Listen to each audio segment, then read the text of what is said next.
There is no doubt narcissism is one of the most irritating attitudes one can possibly encounter.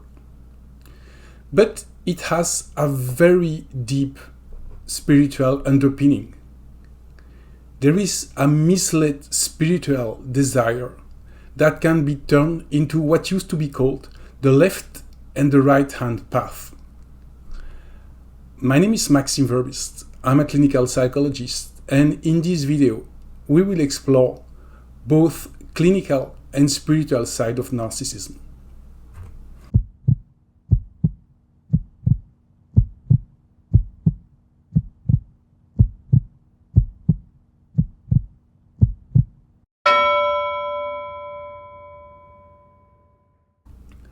As such, narcissism is just the tendency to take yourself as an object of interest.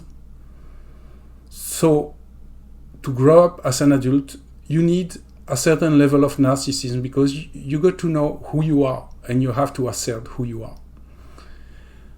Obviously, when we talk about narcissism, we call about pathological narcissism. And before we will detail the two different types of narcissism, let's talk about the common feature. Narcissism comes along with a tendency of self-centeredness. That means the person constantly thinks about herself or himself as the very center of everything. There is a sense of grandiosity, a sense of being really better than all the others, and along with that comes a sense of entitlement. That means that the rules do not apply to that person because he's unique, so he cannot follow the rules.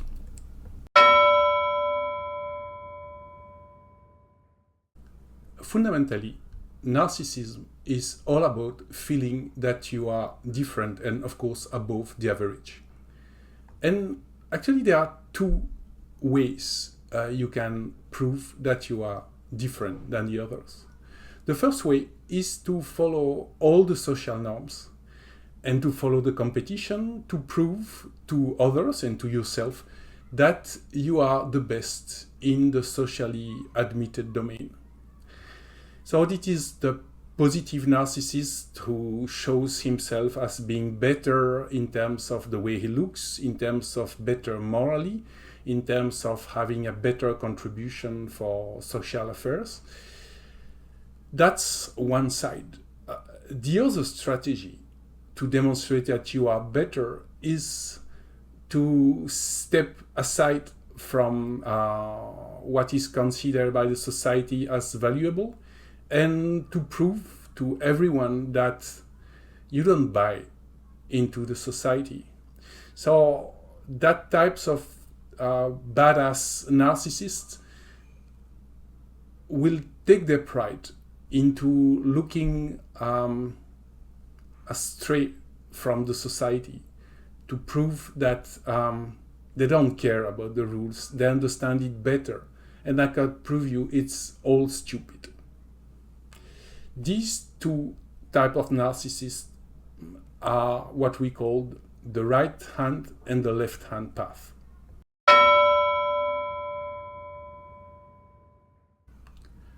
The best way to explain those two types of narcissism is to come back to that idea that Sigmund Freud brought, that human motivation is constituted of two opposite motivations, what he calls the life and the death drive.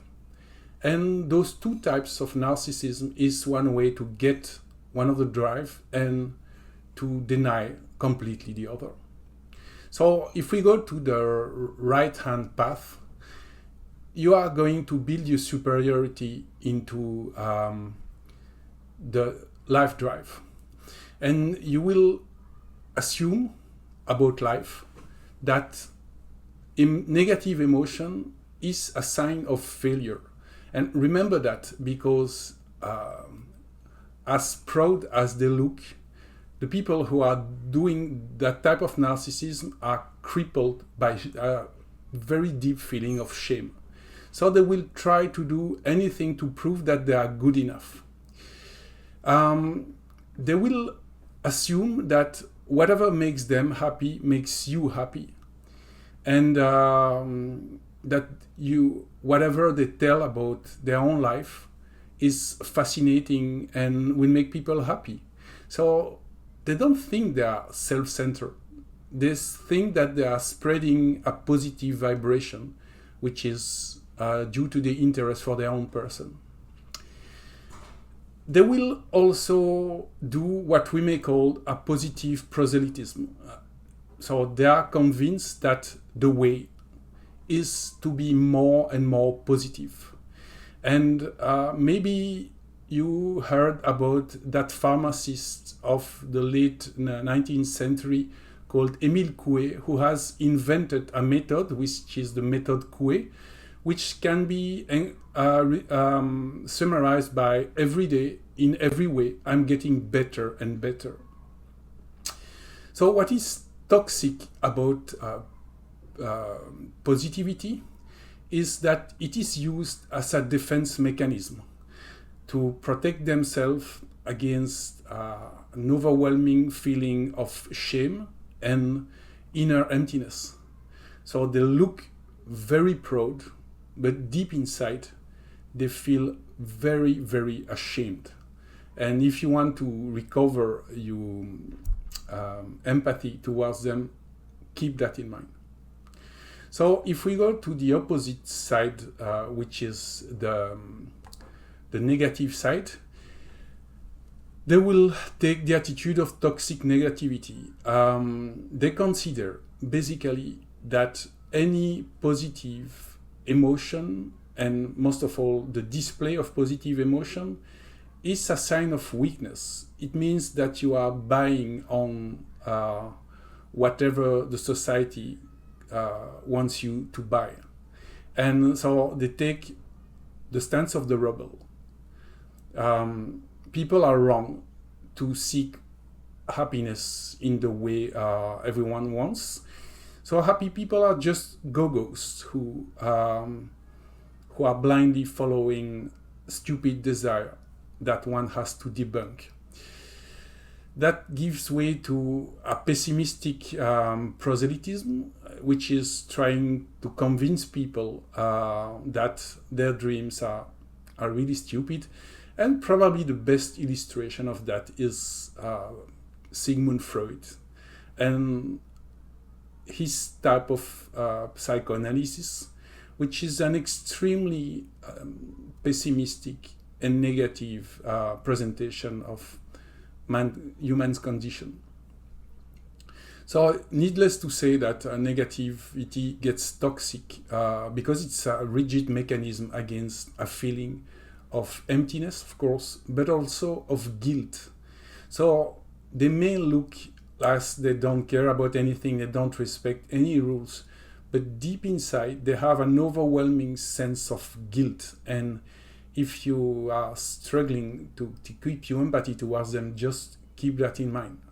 They are driven by guilt.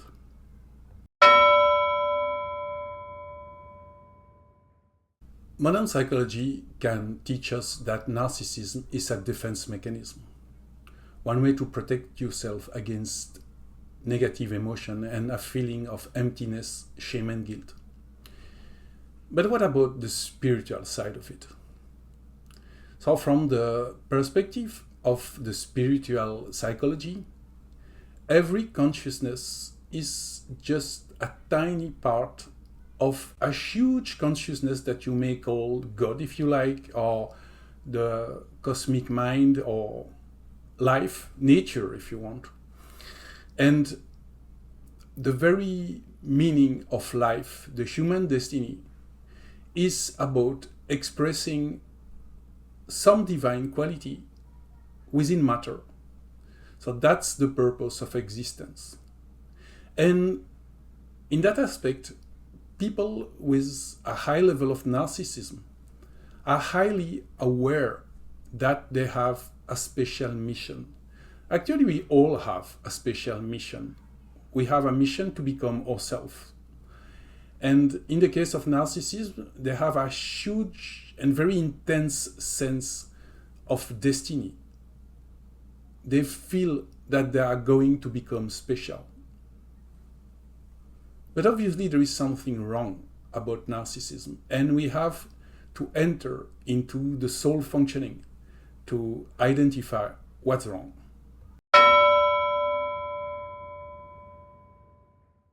In the kabbalistic tree of life, the central sephira is called Tiferet, and it has everything to do with self-awareness. And in the case of narcissism, Tiferet is overactive. So this creates a very intense sense of self-consciousness. But it also tends to split the personality in one side, one column that gets overly active, and the other column that gets completely denied. And that's how we have the left and right hand path. So if we follow the right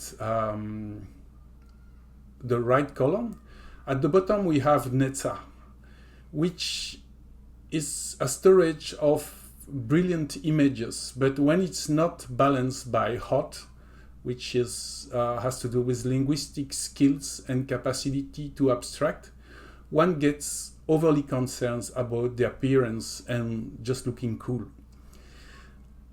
At the middle level, we have Hesed, which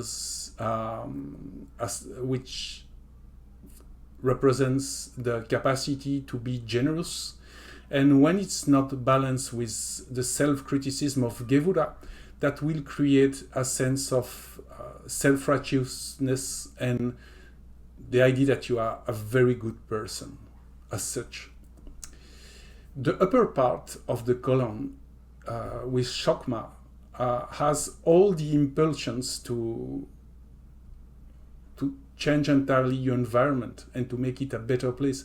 But when it's not balanced by Bina, it will give you that sensation that you are capable to change everything about life. So when you put together those three sephira and when you fuse them, it makes you feeling that you has become a hero. So right-hand narcissists believe that he's a hero. He is the person who is supposed to incarnate everyone's dream and to become that dream. And in one aspect, they are very, very encouraged by admirers, and they are seeking admirers, but admirers make them feel even more narcissistic because they try to incarnate everyone's dream. Now let's go to the other pillar. On the left pillar, at the bottom we have Hot, which has to do with the linguistic and technical skills, but when it's not balanced with Netza, it will make you a nerdy person who is getting his pride out of mastering language and techniques. If you go to the middle level, Gevura, which is the capacity to be to criticize, when it's not balanced with the mercy of Hesed, you tend to feel some pride to challenge the rules and to become someone like a punk. At the upper level, Bina, which has to do with the conscience of the system where we are all living in, when it's not balanced with Shokma, will give you a sensation of being a kind of dark philosopher, Nietzsche-like philosopher who has understood much better the world than everyone else. And if you fuse the nerd, the punk, and the philosopher, you get the figure of the prophet. So when you are a left-hand narcissist, you find your superiority being a prophet, someone who is there to show people that the entire society is shit and they are following stupid rules. That's how the split happened. And the split is just the product of taking one pillar and rejecting completely the existence of the other pillar. So they are fighting, actively repressing one of the side.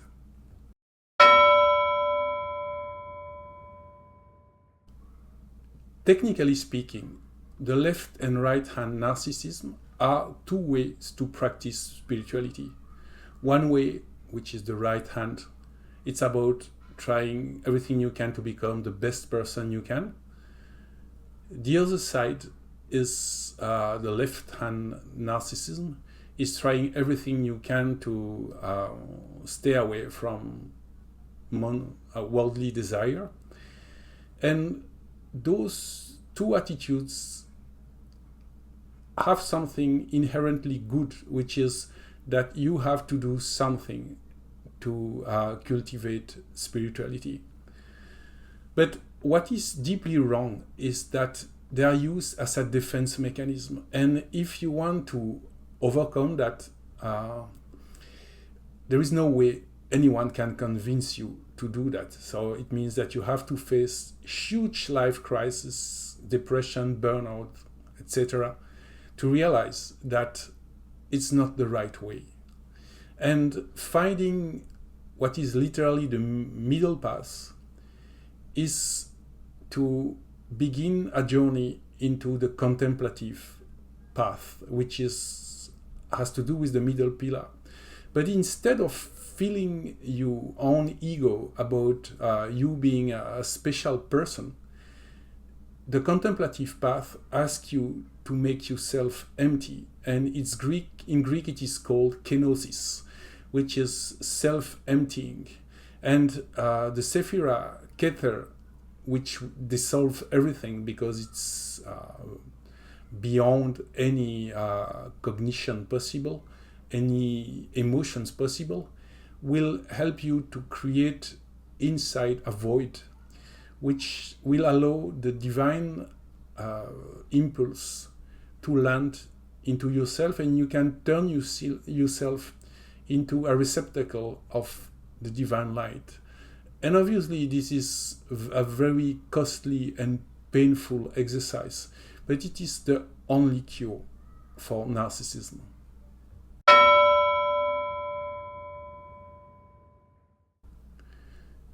So now we have covered the domain of narcissism, and I hope we have identified what is spiritual about it and how contemplative techniques can be used to rebalance it. I hope you liked this video, and in further video we will probably present the contemplative practices. Bye.